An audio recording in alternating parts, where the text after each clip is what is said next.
what it takes to focus in a world of distraction. How does technology influence our attention and our ability to focus? I want to start with the attention spans that we have. This is how we pay attention to the world around us and how much control we have over our focus. It turns out that when we do work in front of a computer, especially when our phone is nearby, we focus on one thing for just 40 seconds before we switch to doing something else.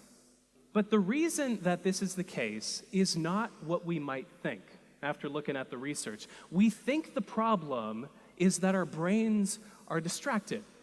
But after looking at the research, this is what I've come to know as a symptom for the deeper problem, which runs much more deeply. It's the root cause of this distraction. It's not that we're distracted, it's that our brains are overstimulated. It's that we crave distraction in the first place. Our brains love these tiny little nuggets of information and social media and email and these things that we do over the course of the day. There's even a mechanism in our mind called the novelty bias, by which our mind rewards us with a hit of dopamine, one of those wonderful pleasure chemicals, the same one that we get when we eat and order a whole medium pizza from Domino's, the same one that we get when we make love. We get that same stimulation when we check Facebook. We get this dopamine coursing through our mind, and so we not only crave distraction, but our mind rewards us for seeking out and finding distraction in the first place. What if I lowered how stimulated I was even more still? This feeling that we experience when we go from being in a state of high stimulation into a state of low stimulation, it has a name. That name is called boredom.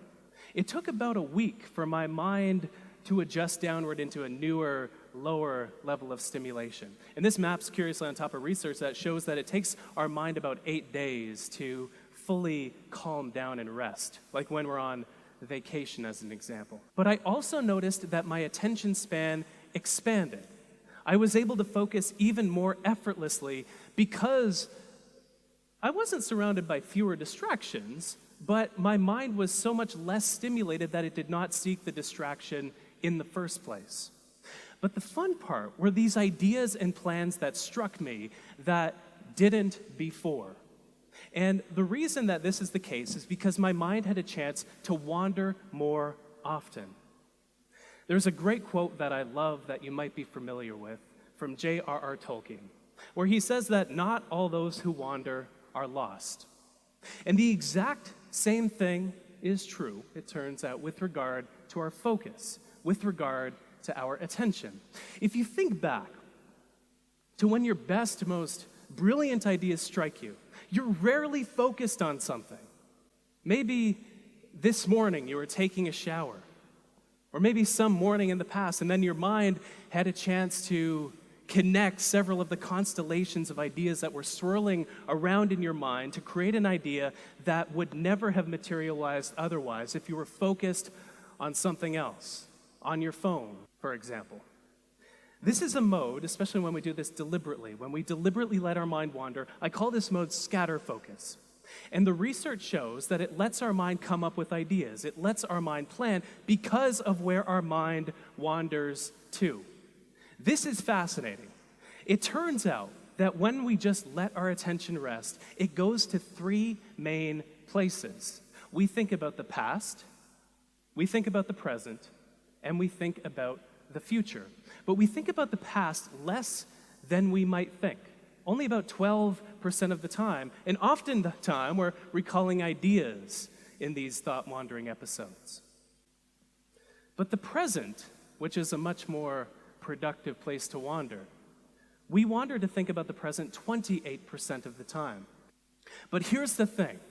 Our minds wander to think about the future more than the past and the present combined. Whenever our mind is wandering, we think about the future 48% of the time. This is why when we're taking a shower, we plan out our entire day, even though it hasn't started yet. This is called our mind's prospective bias, and it occurs when our mind wanders.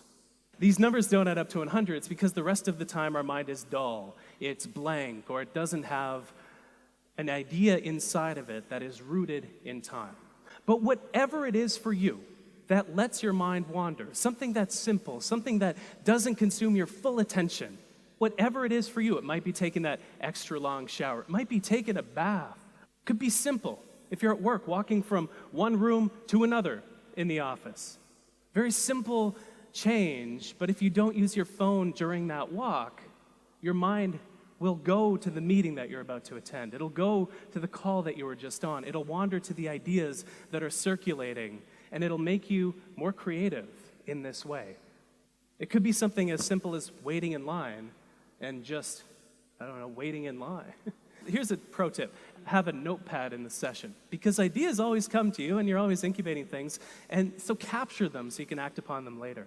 But I think after doing this deep dive into the research, we need to make two fundamental shifts with regard to how we think about our attention. We think that we need to fit more in. There's all this talk about hustling. I'm an anti-hustler. I'm one of the laziest people you'll ever meet, and I think that's what gives me so many ideas to talk and write about. We don't need to fit more in. We're doing enough. We're doing too much. We're doing so much that our mind never wanders anymore. It's sad. This is when our best ideas and plans come to us. We need more space. The second shift. We like to think of distraction as the enemy of focus. It is not. It is a symptom of why we find it difficult to focus, which is the fact that our mind is overstimulated. Have a disconnection ritual every evening. One of my favorite daily rituals, I disconnect from the internet completely from 8 p.m. to 8 a.m. Disconnect from the digital world and reconnect with the physical world, the real, actual world. Rediscover boredom just for a few minutes. Lay on the couch, and where does your mind go? And scatter your attention. If there's one thing that I have found to be true after doing this deep dive into this world on how we focus, it's that the state of our attention is what determines the state of our lives. If we're distracted in each moment, those moments of distraction and overstimulation build up and accumulate to create a life that feels more distracted and overwhelming, like we don't have a clear direction.